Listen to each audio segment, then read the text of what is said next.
We're going to talk very briefly about the Gupta Empire. This is India in a golden age.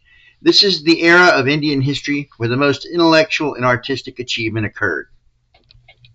This is a period of great stability because the political system was stable. Scholars and artists were able to invent new modes of art, invent new ways of thinking, invent new mathematical concepts. Right? So this is a period of great intellectual ferment, and the entire world would be shaped by what happened during the Gupta Empire. And in fact, it affects us today in many different ways. So let's start out with some basic political history. After the end of the Maurya dynasty, you had many different ethnic groups vying for control of the Indian subcontinent. Some of them came from Central Asia, invaded the Indian subcontinent, and established great empires, like the Kushan Empire, which is responsible for moving Buddhism deep into Central Asia. And of course, this would lead to Buddhism spreading more thoroughly throughout East Asia as well.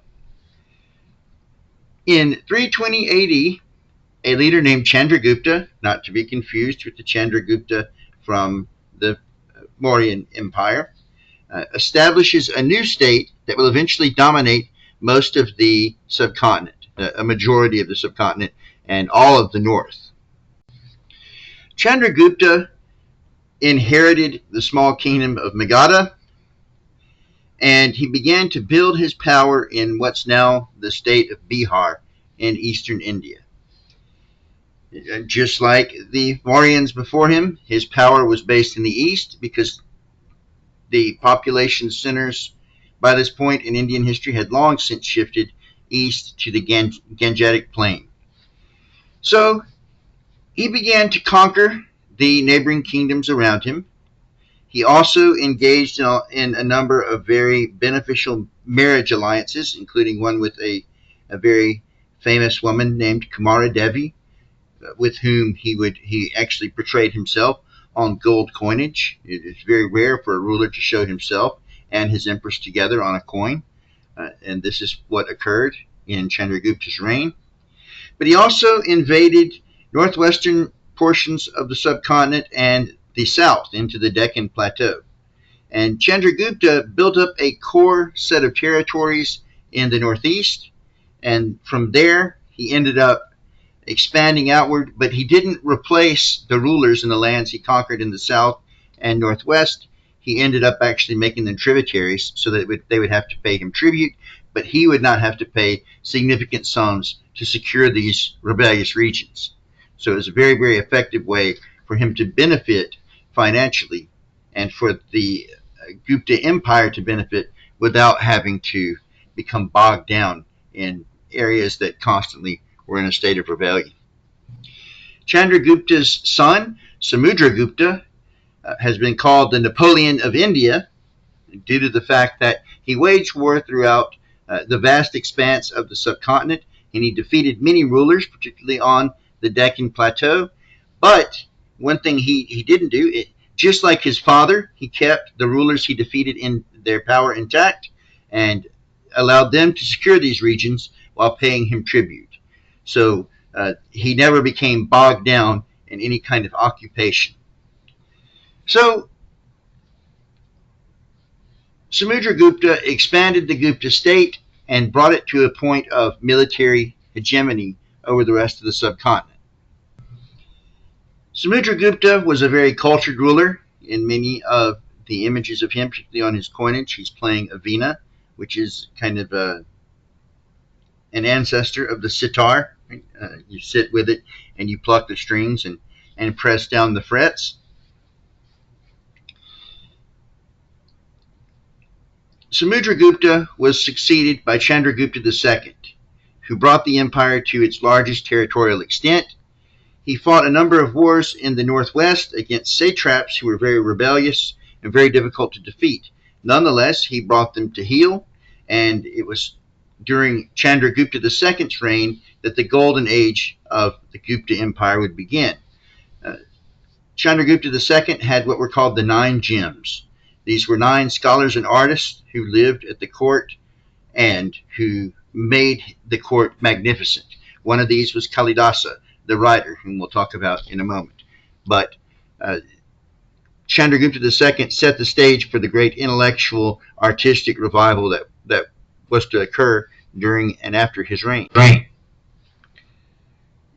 During the reign of Chandragupta, the system that would last for a whole other century and a half, a strong but decentralized government in which you have these core territories, the core of an empire, and then tributaries all around that empire, would continue to function well and enrich the Gupta emperors. So generally, local rulers were allowed to keep a great amount of their independence, a great amount of their culture, religious beliefs, etc. They simply had to pay tribute to the central government. What we see during the Gupta Empire is a resurgence of Hinduism. Buddhism begins to kind of fall away as we see the origins of what was called the Bhakti movement. The Bhakti movement was kind of a school of thinking in Hinduism in which you develop a kind of personal relationship with a deity, right, with one of the Trimurti, or one of the different manifestations of the Trimurti, like Krishna. And you develop a personal relationship, and so we want to be personally obedient to the teachings of the gods, and ritual becomes less important. Okay? So the Bhakti movement is the movement that will allow Hinduism to regain lost ground and ultimately cause Buddhism to fall into decline on the Indian subcontinent, right outside of Sri Lanka, which is the most thoroughly Buddhist part of the Indian subcontinent. So the Gupta rulers will support Hindu temples, Hindu priests, and the burgeoning Bhakti movement. And as a result of Hinduism resurging, you'll also see the caste system begin to resurge, right? So you have people divided into these different walks of life based around occupations, and this is this had a very stabilizing effect on society. The effect of the caste system wasn't entirely negative, right? We don't just see people lacking, from a modern American standpoint, we see it as anti-egalitarian, but it did stabilize the relationships of the different classes in society. So during this period, we start to see intellectual activity, artistic activity blossom. In particular, we see developments in science and math that would have very, very far-reaching consequences for humanity moving forward, including the discovery of the zero, which I have shown here. So during this great period of peace, these very revolutionary mathematical scientific concepts began to emerge and spread to the rest of Eurasia from India.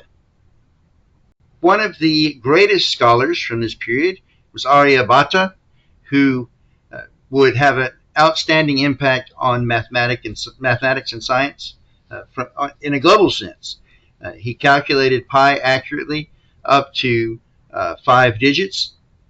He was able to figure out that the Earth rotates on a tilted axis. He was able to explain eclipses for the first time as natural phenomenon without resorting to mythology. And he even invented the rudimentary aspects of trigonometry. So he would have a very outsized influence moving forward.